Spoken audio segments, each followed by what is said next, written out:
Muito bom dia, por favor, pode reduzir aqui o retorno. Muito bom dia a todos, a paz do Senhor esteja no coração de cada um de vocês, amém? Hoje, mais uma manhã, tivemos uma aula abençoada, aula número 14 do livro de Apocalipse. Passamos já da metade do livro. E mais uma vez, Deus ele reforça a mensagem de que Ele venceu, Ele vence e Ele vencerá o pecado, a morte e tudo o que se levantar contra ela. E assim também há uma mensagem de garantia de que a sua igreja fiel também viverá na mesma rota, na mesma dispensação. Amém? E nessa manhã, dando continuidade àquilo que nós estamos trabalhando aqui na igreja, fazendo com que a igreja possa florescer, frutificar, a igreja possa crescer no conhecimento da palavra, gerando maturidade, que é o que Deus espera de nós, é sermos mestres da palavra e não apenas meninos da palavra. Nós falamos na semana passada sobre responsabilidades individuais, comportamentais, né?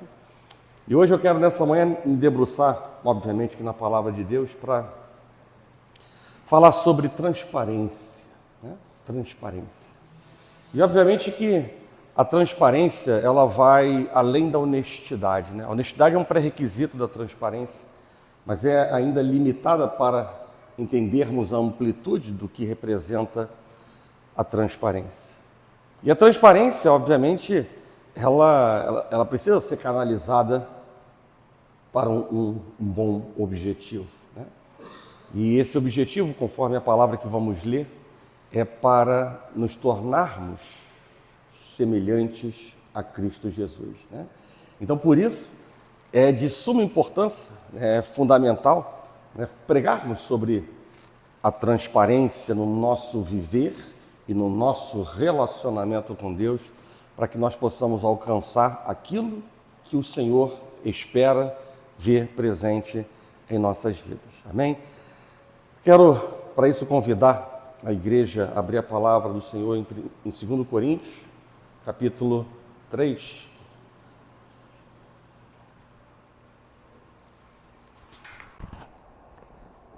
Horroroso,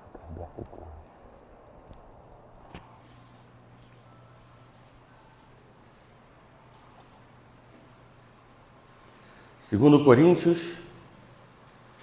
Coríntios, capítulo 3.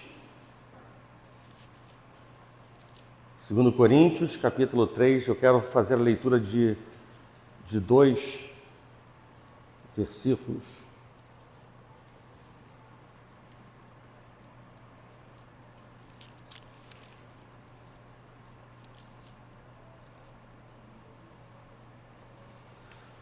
Versículo número 13 diz assim: E não somos como Moisés, que punha véu sobre a face, para que os filhos de Israel não atentassem na terminação do que se desvanecia. E o verso 18, dando um salto, diz assim: E todos nós, com o rosto desvendado, contemplando como por espelho a glória do Senhor, somos transformados de glória em glória na sua própria imagem, como pelo Senhor, o Espírito. Vamos fechar os olhos e orar. Senhor Deus e nosso Pai, graças te damos, Pai, nessa manhã pela oportunidade de estar na sua casa, na sua presença, e por tudo que o Senhor tem feito em nossas vidas. E mais uma vez a expectativa é grande, Pai, de podermos ser alcançados pelo poder da Tua Palavra, que muda mentes, corações, caráter, e que constrói em nós valores éticos e morais que o mundo não tem, mas que alegram, Deus, o Teu coração. Por isso, nessa manhã, Pai, mais uma vez, encontra a liberdade para fazer o que precisa ser feito. Então queremos, Deus, colocar títulos, argumentos, justificativas, sentimentos, nenhum tipo de muro para limitar o que o Senhor tem para fazer. Fala, Deus, aos nossos corações.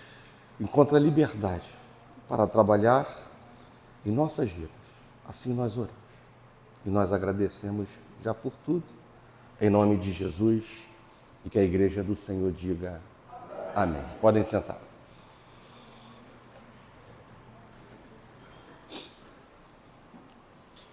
Eu diria que hoje, de maneira mais exacerbada, nós vivemos em uma geração de aparências, né?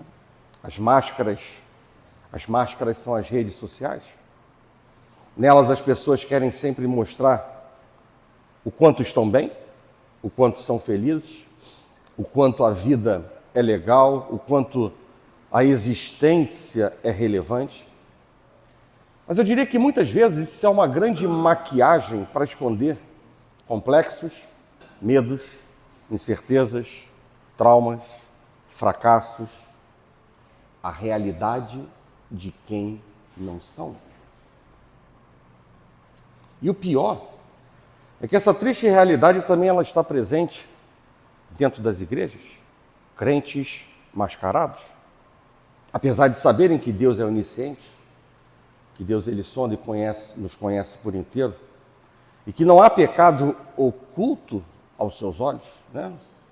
Crentes que fazem isso apesar de saberem que devem viver exclusivamente envoltos na verdade, tal qual é o propósito intrínseco ao cinturão da verdade, uma das 6 peças da armadura de Deus, né? A leitura espiritual, o significado espiritual do cinturão da verdade é esse, estarmos envoltos na verdade. Há uma canção do Ministério Trazendo a Arca que traz uma pergunta que provavelmente muitos não sabem, muitos nas igrejas não sabem responder. E essa pergunta ela é ao mesmo tempo um verso dessa canção e o título dessa canção, e essa pergunta é: quem é você? Quem é você? E obviamente que eu não estou falando de sua função social, eu não estou falando do seu nome, eu não estou falando da sua família, eu não estou fazendo uma pergunta sobre o seu trabalho, não é nesse nível que eu quero chegar. Mas sim, quem é você quando ninguém está olhando? O que há dentro do seu coração? O que Deus vê em você quando Ele te sonda? Irmãos, eu preciso ser claro e ser transparente, né? Afinal de contas, vou pregar sobre transparência, então não posso estar comendo pela beirada nem em cima do muro, né? Jesus, ele continua vendo além das aparências, além das fotos perfeitas e dos stories divertidos das redes sociais, porque Jesus, ele vê o coração. Mais ainda, Deus, ele conhece as nossas motivações, o diabo, as nossas fraquezas, e a igreja, os nossos frutos transparentes. E você deve saber, porque está na palavra de Deus, que Jesus ele condenou a hipocrisia, né?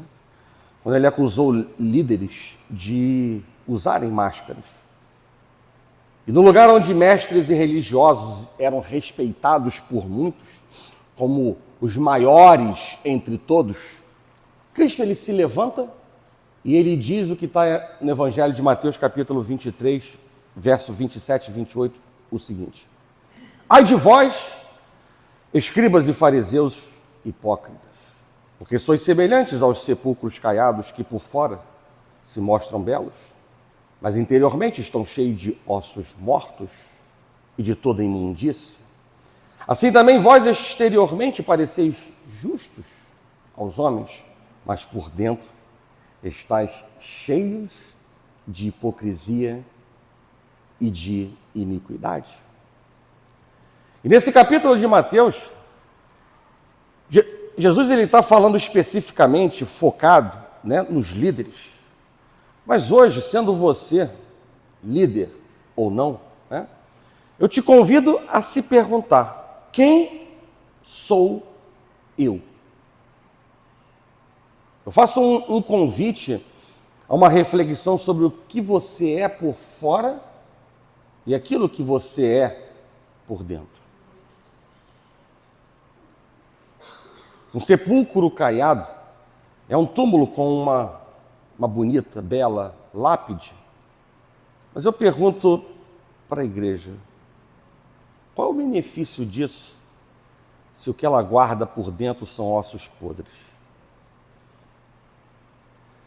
Nós não conseguimos esconder de Deus quem realmente nós somos. O que preenche a nossa vida, o que preenche a nossa mente, nossos sentimentos, nossas atitudes longe da igreja, longe da vista de outros cristãos, irmãos. Mas se o que parecemos ser não condiz com quem realmente somos, eu diria para a igreja, dentro da transparência que requer essa palavra, como qualquer outra, que nós estamos vivendo em uma grande incoerência. E essa não é a vontade de Deus para nós. E mais do que isso, isso também não faz bem para nós. E Paulo, agora voltando ao texto que nós lemos, Paulo, ao dizer, né, lá no verso número 13, não somos como Moisés, ele não está falando de uma virtude do libertador de Israel, né? Ele está apontando para uma falta de transparência, né, de Moisés ao fazer uso do véu. E por que Moisés ele cobria o rosto? Né? Eu diria que ao olharmos atentamente para a própria palavra, no livro de Êxodo, capítulo 34, a partir do verso 29, que eu vou ler, nós encontramos a resposta. Diz assim a palavra: quando desceu Moisés do monte Sinai, tendo nas mãos as 2 tábuas do testemunho, né, os 10 mandamentos, sim, quando desceu do monte, não sabia Moisés que a pele do seu rosto resplandecia, depois de haver falado com ele. Olhando Arão e todos os filhos de Israel para Moisés, eis que resplandecia a pele do seu rosto, e temeram chegar-se a ele. Então Moisés o chamou, Arão e todos os príncipes da congregação tornaram a ele, e Moisés lhes falou. Depois vieram também todos os filhos de Israel, aos quais ordenou ele tudo o que o Senhor lhe falara no monte Sinai. Tendo Moisés acabado de falar com eles, pôs um véu sobre o rosto. Porém, vindo Moisés perante o Senhor para falar-lhe, removia o véu até sair, e saindo, dizia aos filhos de Israel tudo o que lhe tinha sido ordenado. Assim, pois, viam os filhos de Israel o rosto de Moisés, viam que a pele do seu rosto resplandecia. Porém, Moisés cobria de novo o rosto com o véu, até entrar a falar com ele novamente. Então, esses versículos, eles deixam claro para nós que, embora as pessoas tenham se assustado ao ver o rosto de Moisés resplandecendo, né, o texto nos revela que ele lhes falou de cara limpa, sem véu algum. Moisés ele colocou o véu somente depois de falar aos israelitas. E ele fez isso não somente na primeira vez em que seu rosto brilhou. Toda vez que ele saía da presença do Senhor, um comportamento se repetia. Que comportamento era esse? Falava ao povo as palavras de Deus. O povo via que o seu rosto brilhava. E depois disso, Moisés ele cobria a face com um véu até entrar novamente na presença de Deus e de novo sair com o rosto resplandecente da glória divina. E a razão apresentada por Paulo é que Moisés, ele não queria que os israelitas vissem que a glória de Deus, ela estava sumindo. Aquela manifestação de glória, ela não era permanente. Cada vez que Moisés entrava na presença de Deus, ele recebia uma espécie de recarga de glória. Mas entre uma ida e outra, a glória desvanecia. E Moisés, como líder que já havia aparecido em público com o rosto brilhando, ele não queria que as pessoas vissem que a glória de Deus estava sumindo. Tal qual muitos homens e mulheres que possuem uma desesperada disposição de esconder suas fraquezas e suas limitações. E para isso, há um nome que eu diria que se chama dissimulação. E eu penso que pior do que errar é querer encobrir o erro. Mas ao dizer não somos como Moisés que punha véu sobre a face, Paulo lhe mostra que por haver entendido as consequências desse ato, ele preferiu agir com absoluta honestidade em todo o seu comportamento cristão, ser transparente. E por isso, nesse mesmo livro, 2 Coríntios, no capítulo 12, verso 6, ele diz: pois se eu vier a gloriar-me, não serei nécio, porque direi a verdade. Não serei alguém sem conhecimento, sem sustentação, porque eu estou dizendo a verdade. E ele complementa dizendo o seguinte: mas abstenho-me disso, para que ninguém se preocupe comigo mais do que em mim vê ou de mim ouve. Ou seja, ao examinar o contexto dessa afirmação, nós vemos que Paulo ele estava falando sobre as suas experiências com as visões celestiais.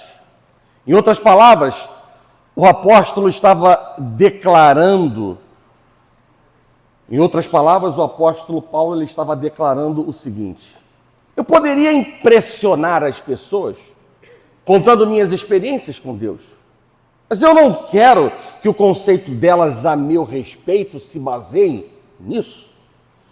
Eu quero que só pensem acerca de mim o que pode ser visto de forma simples e no convívio diário. Aleluia!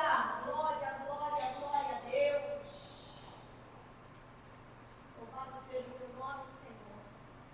É como se ele estivesse dizendo, ou se estivesse afirmando o seguinte: eu evito que pensem que sou mais do que realmente eu sou. E diferentemente de Moisés e de muitos de nós, Paulo ele preferiu tirar o véu, a máscara, e se apresentar da forma mais sincera e autêntica possível. E há uma razão para a propagação desta postura firme do apóstolo. Há uma mensagem que não é subliminar, é uma mensagem direta, clara, que é trazida a reboque para a igreja do Senhor. Em alto e bom som, sem honestidade e sem transparência, não há transformação. É essa mensagem que é trazida. E aqui eu quero pontuar 3 coisas importantes.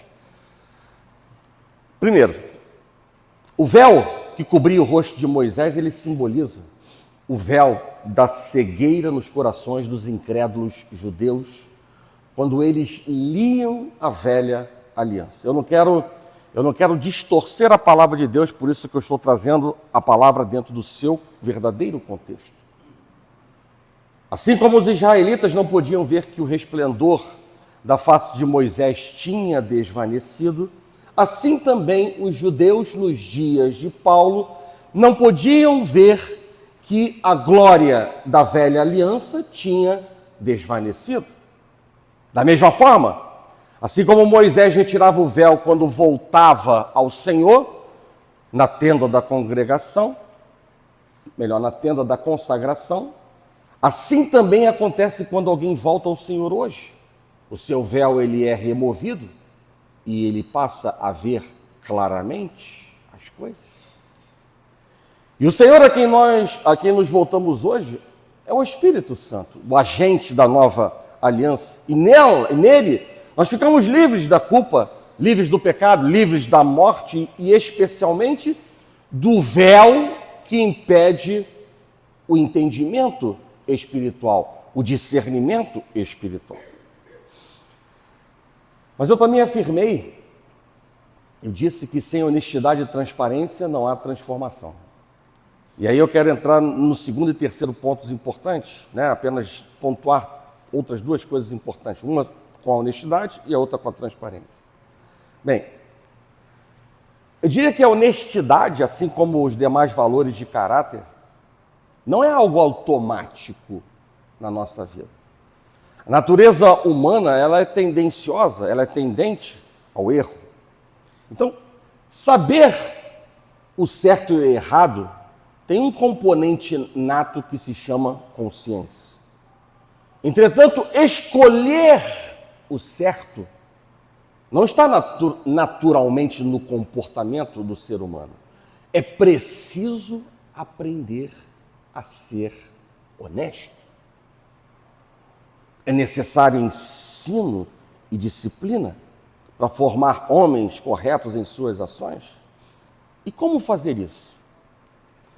Eu diria que um grande ingrediente, seja primeiro ou grande, mas é um ingrediente valioso, ele se chama exemplo. Quando os pais eles vivem o que ensinam aos seus filhos, eles estão demonstrando honestidade. Quando são honestos nas pequenas coisas, eles forjam filhos capazes de resistir a grandes pressões. Lembre-se de uma frase bastante conhecida, que a diaconisa Luciana até conversou comigo, falou comigo na quinta-feira no culto de oração. A palavra convence e o exemplo arrasta. Portanto, se estiver em casa, igreja, se estiver em casa, não pode dizer que não está em casa. Se tiver troco a mais na sua mão, ele tem que ser devolvido. Quando os pais celebram o achado que o filho trouxe para casa sem ser dele, eles estão iniciando mentes que aceitam o roubo. Aí você já deve ter escutado aquelas pérolas, né? Aquelas pérolas que vêm assim, né? Eu já escutei, acho que você também já escutou. Não sei se você já falou, mas você já escutou. Achado não é roubado. Já escutou isso? Achado não é roubado. Aí eu logo devolvo. E também não é teu. Aí vai dizer assim, aí tem outra pérola. Se eu não pegar, alguém pegará. Aí eu volto à minha pergunta. E não é teu? Não é salário do teu trabalho? E tem alguns que são mais ousados. É bênção de Deus. Eu fico pensando, eu estava pensando ontem, estava tomando banho, aí imaginando, falei, bênção de Deus. Eu falei, que bênção é essa? Onde Deus ele joga o teu milagre no chão para ser pisado, para vir com sujeira. Seria talvez bênção no sentido de que Deus estaria falando contigo no particular? Se humilhe, pegue a tua bênção e entenda que do pó vieste ao pó voltará. Seria isso a bênção? Aí eu falei com a minha esposa, uma digníssima. Eu falei, será que é bênção ou é prova de Deus? Eu tive uma temporada na Austrália, né? E lá, acreditem, se você por acaso perdeu a sua carteira num campo gigantesco, a carteira estará lá. Porque a pessoa que perdeu, senti falta, e ela vai começar a correr na cabeça dela. Onde eu passei? Passei por A, por B, por C, por D. E ela vai voltar e ela vai achar. Eu vi com os meus olhos, descendo um precipício para entrar num lugar, quase 1000 degraus descendo. Aí lá embaixo eu vi uma pessoa que deixou a sua bolsa com todos os documentos e depois foi andar a perder de vista. E a bolsa estava lá. Né? É aquele princípio bíblico, né? Faça com seu semelhante aquilo que gostaria que fizesse contigo. Imagina que você é o que perdeu a nota. E aí, você não gostaria de no dia seguinte de passar por aquele caminho e ver a tua nota de R$ 200 lá parada, te esperando? Sim, né? Então, irmãos, a palavra convence. E o exemplo arrasta, né? Mas quando os filhos se surpreendem com os pais fazendo coisas erradas às escondidas, eles tendem a aceitar o conceito de quê? De vida dupla. Quando os pais não insistem em ter filhos que abrem suas vidas para que eles conheçam e participem, acabam favorecendo o ambiente para a desonestidade. E o terceiro ponto, que tem relação com esse segundo, com a honestidade, porque a honestidade é um pré-requisito da transparência, a Bíblia, ela é muito enfática quanto à transparência, em ser transparente, porque a transparência é uma virtude do nosso Deus. Ele é claro no que diz, no que vai fazer. Não diz em meias palavras. O risco de pecar é inerente a todas as pessoas, né? Mas o problema maior não é pecar, é permanecer no pecado a ponto de torná-lo um hábito normal. E assim, expor os erros com honestidade e mudar de atitude é uma maneira de adquirir um caráter aprovado. E a palavra de Deus vai dizer algo muito importante para nós: nunca é tarde para começar algo novo na nossa vida. Nós costumamos acreditar que ser transparente é simplesmente ser sincero, é não enganar as pessoas, né? E aí, de repente, estaria o cumprimento daquilo que Jesus certa vez disse em Mateus capítulo 5, verso 37. Seja, porém, o vosso falar sim, sim, não, não. Entendendo que as palavras sim e não representam a clareza, a objetividade, a sinceridade na interação com o próximo. Entendendo que a prática de dizer sim, quando se pensa não ou vice-versa, é considerada uma manifestação da natureza pecaminosa que busca enganar e manipular. Entendendo, ao nos esforçarmos para viver segundo esse princípio, demonstramos nossa obediência a Deus e a nossa busca por um coração íntegro, livre de falsidade e hipocrisia. Mas ser transparente é mais do que isso? É mais do que ser honesto? É ter coragem de se expor? É ter coragem de falar o que sente? É desnudar a alma? É deixar cair as máscaras? É baixar as armas?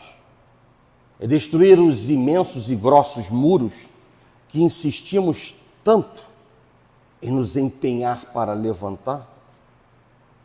É deixar que os olhos de Deus atravessem o interior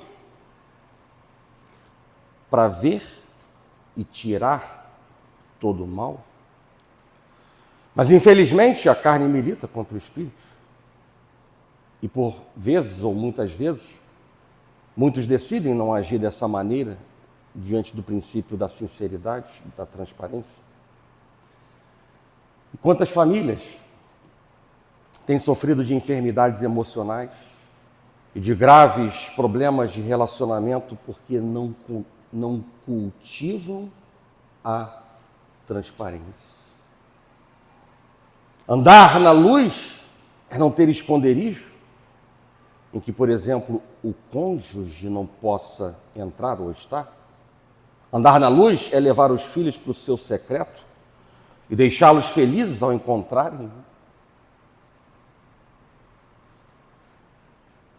apenas Deus lá dentro.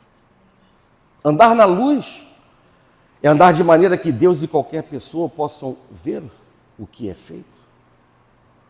O quarto, ele não pode ser o lugar onde pais, filhos, fecham a porta para praticar impurezas. Um lugar onde se pensa que ninguém pode ver. O quarto deve ser lugar de paz, de tranquilidade, de sinceridade, de honestidade, de transparência. E ao ensinar a orar Jesus, ele instruiu a entrar no quarto e a fechar a porta para que Deus, que está naquele lugar secreto, pudesse recompensar tal atitude com a sua presença. E eu diria que assim, o único lugar secreto em nossa vida, deve ser aquele que construímos para estarmos na presença de Deus, desenvolvendo um relacionamento profundo, prazeroso, honesto, sincero, transparente com o nosso Deus. Sem honestidade e transparência não há transformação. Portanto, a glória vem quando se remove o véu. A transformação só acontece com o rosto desvendado. Se nós não tiramos o véu, a máscara, seguramente o poder transformador operado pelo Espírito Santo, ele não se manifestará. Foi isso que nós lemos no versículo 18, que eu vou repetir. E todos nós, com o rosto desvendado, contemplando, como por espelho, a glória do Senhor, contemplando o Senhor, somos transformados de glória em glória, na sua própria imagem, como pelo Senhor, o Espírito. Contemplando. Me chama a atenção, né? E eu não sei se você sabe o que significa, qual é o significado desse verbo contemplar, né? Mas contemplar significa olhar firmemente para alguém, significa olhar com muita admiração, né? Contemplar significa isso. E Paulo disse que nós devemos contemplar a glória do Senhor. Trata-se de uma orientação clara para nós não ficarmos olhando para nós mesmos e contemplarmos mais o Senhor. Porque olhar para nós mesmos pode nos trazer ou nos trará tristeza, acusação, condenação, constatações de que nunca orou o suficiente, nunca jejuou o suficiente, não estudou o suficiente, não fez o suficiente, não é bom o suficiente como pai, como mãe, como marido, como esposa. E, na verdade, esse é o foco ou o objetivo da psicologia. Buscar ajudar as pessoas fazendo introspecções, regressões, levando as pessoas a olharem para dentro delas para tentar descobrir a raiz do problema.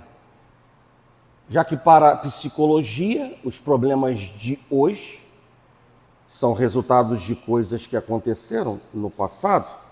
E se você descobrir o que aconteceu no passado, você pode ser mudado.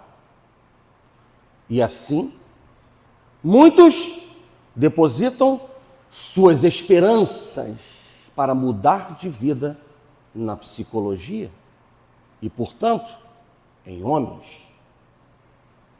Mas enquanto a psicologia ela te leva a olhar para você mesmo para ser transformado,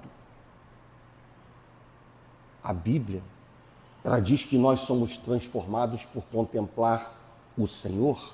É isso que Paulo está dizendo para nós nesse versículo. A psicologia nada mais é do que o homem tentando mudar o homem. Mas a verdadeira, profunda e completa transformação, ela não vem do homem, ela não vem do pastor, e muito menos do psicólogo. Ela vem do Senhor Jesus, ela vem da intimidade com Deus, ela vem da glória do Senhor, por meio da pregação, da leitura da palavra de Deus. Olha só o que Paulo disse em Romanos 1, verso 16. Pois não me envergonho do Evangelho, porque é o poder de Deus para a salvação de todo aquele que crê, primeiro do judeu e também do grego. E essa palavra salvação no original grego, né? O livro de Romanos é do Novo Testamento, então no original grego, tem uma palavra chamada sozo, e ela possui mais significados do que nós podemos imaginar. Então não se trata apenas de salvação do inferno, que já é algo profundo e amplo e desejado, mas mais do que a salvação do inferno, também significa, preste atenção agora, salvação da alma, cura das nossas emoções, libertação, prosperidade, renovo, transformação. E tudo isso vem do Evangelho de Cristo. Não vem de uma introspecção, não vem de um esforço próprio, não vem do homem, e eu aí incluo o pastor, para não dizer que estou falando mal do psicólogo, do pastor, ou de uma religião. Tudo isso vem do Evangelho de Cristo. E aí eu quero dar um conselho importante para a igreja. Não leia as Escrituras para ganhar conhecimento sobre um livro. Leia para ganhar conhecimento sobre uma pessoa. Porque a palavra viva que é Cristo, ela deseja nos encontrar na palavra escrita.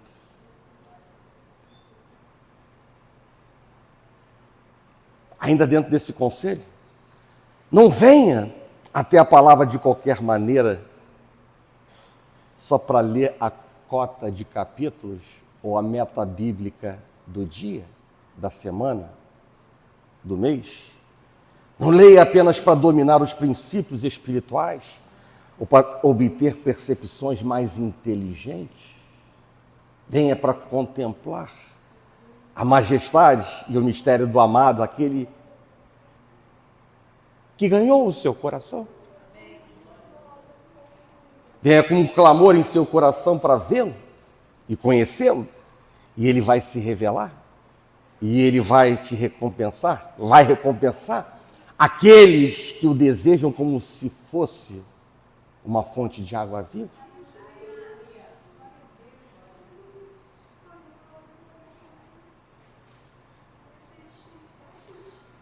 E todos nós, com o rosto desvendado, contemplando, por espelho, a glória do Senhor, somos transformados, agora sim, de glória em glória. E aí eu faço algumas perguntas para a igreja nessa manhã. Como eu posso ser transformado de glória em glória? Como eu posso me tornar mais semelhante de Cristo? Como o Senhor pode crescer e como posso diminuir para que quando as pessoas virem minha vida vejam um reflexo de Jesus? Como posso ter menos da vida própria e mais da vida dele? Ainda uma última pergunta. Como eu posso ter menos das obras da carne e mais do fruto do Espírito? E esse é o tipo de transformação que todo crente deveria estar procurando.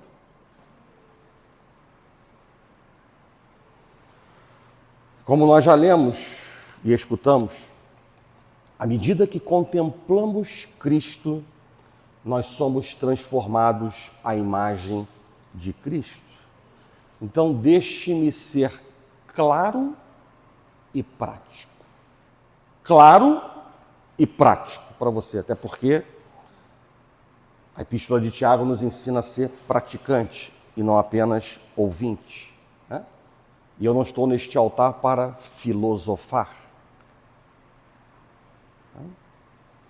Recebi ontem uma mensagem, né, de uma pessoa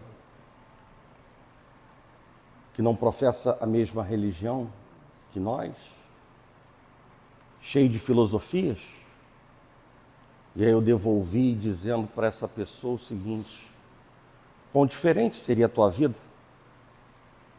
em perceber que quem emite todas essas notas filosóficas na verdade, adultera a palavra, rouba da palavra aquilo que Deus, na sua palavra, diz de maneira transparente para nós.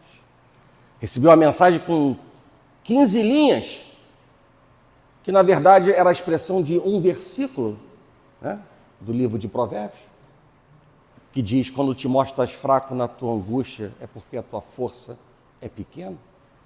Tanta filosofia para chegar numa mensagem clara e transparente do nosso Deus. Então deixe-me ser claro e prático, já que eu disse, ou melhor, a palavra de Deus diz que à medida que contemplamos Cristo, nós somos transformados à imagem de Cristo. E eu diria para a igreja o seguinte, que ao contemplarmos Jesus se dirigindo a pecadores e indo em suas casas, nós nos tornamos mais amorosos. Ao vê-lo chorando por Jerusalém, nós nos tornamos mais compassivos. Ao contemplarmos Jesus pregando com ousadia para a elite religiosa, nós nos tornamos mais ousados. Ao contemplá-lo sofrendo sem revidar, nós aprendemos a suportar dificuldades e perseguições.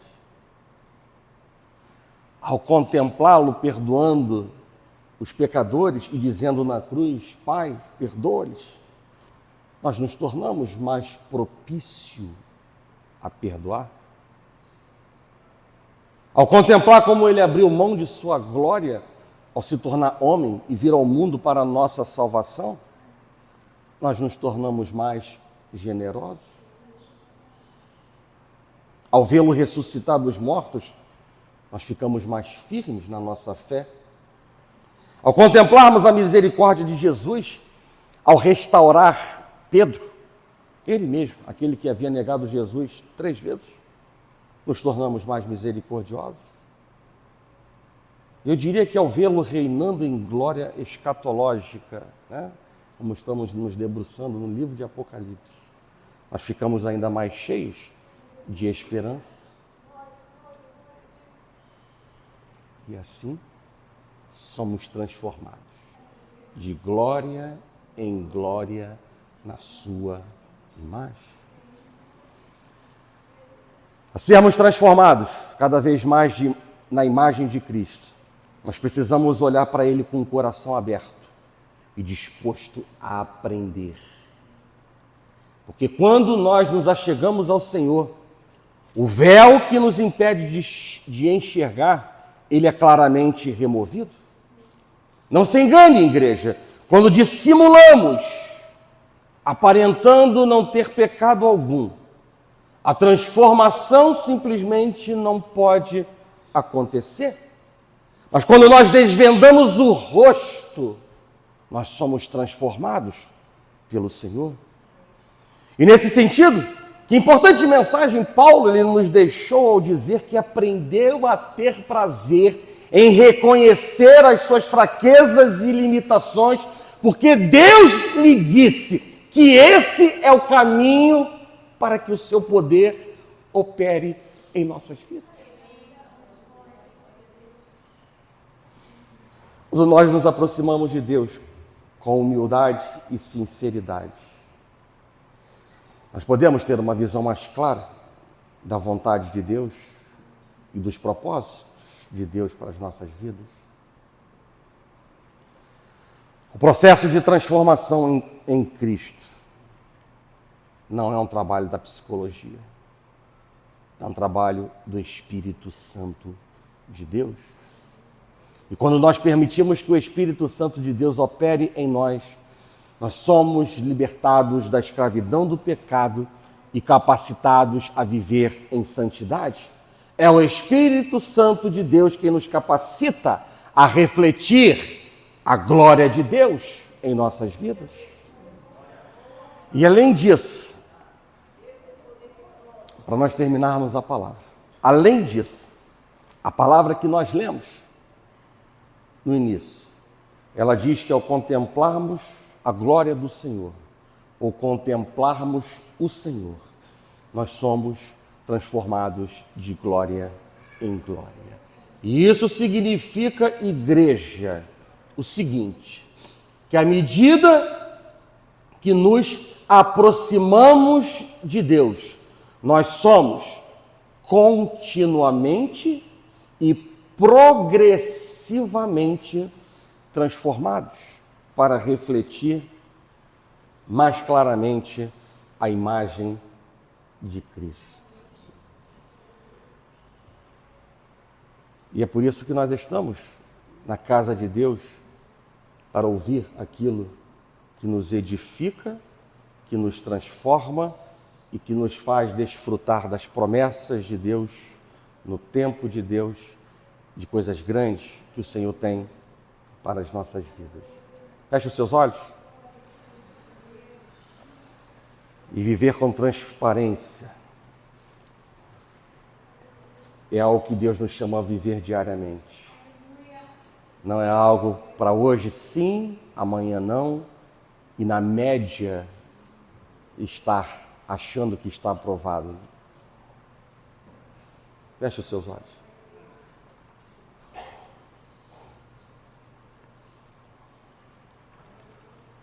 Senhor Deus e nosso Pai,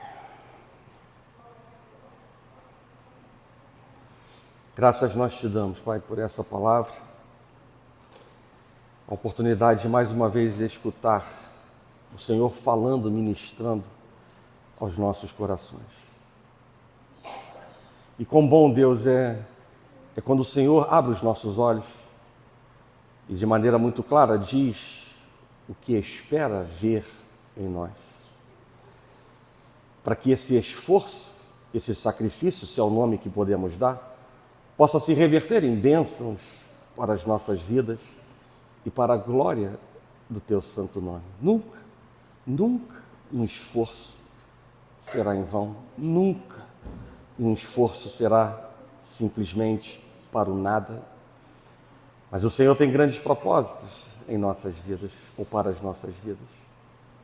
Por isso, Deus, nessa manhã, dando continuidade à caminhada na estrada da maturidade que o Senhor nos colocou e que nós conseguimos enxergar a Tua mão provedora, abastecedora, a Tua mão misericordiosa e bondosa sobre nossas vidas. Nós queremos, Deus, orar ao Senhor porque entendemos que a Tua obra não está completa em nossas vidas.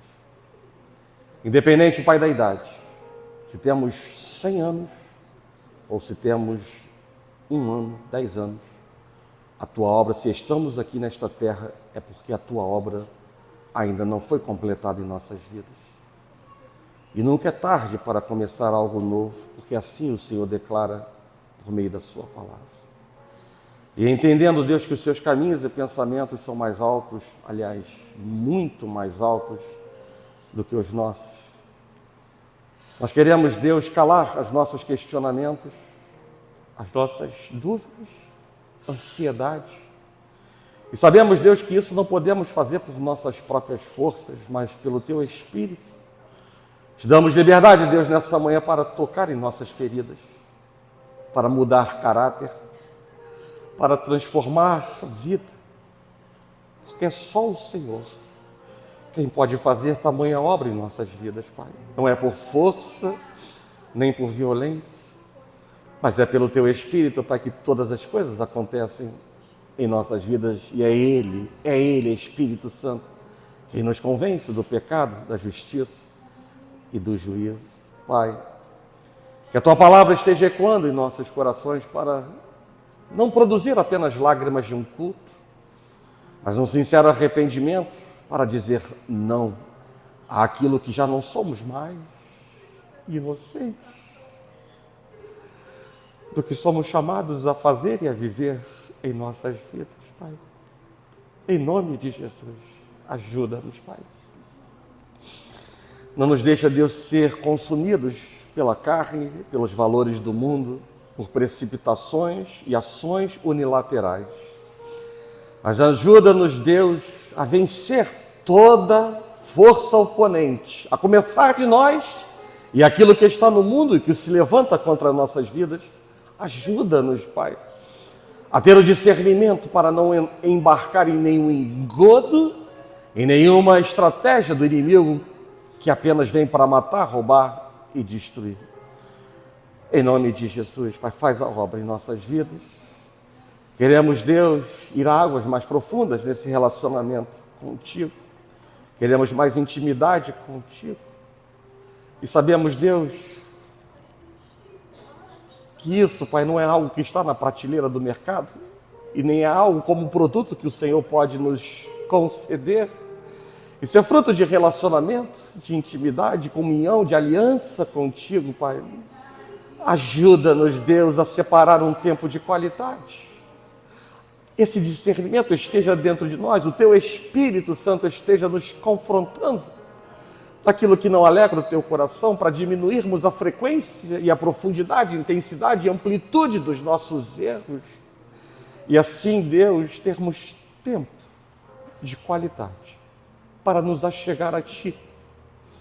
E poder, Deus, encontrar a palavra viva dentro da palavra escrita e conhecer mais do Senhor e permitir que isso nos faça, Deus, a semelhança de Ti, Pai.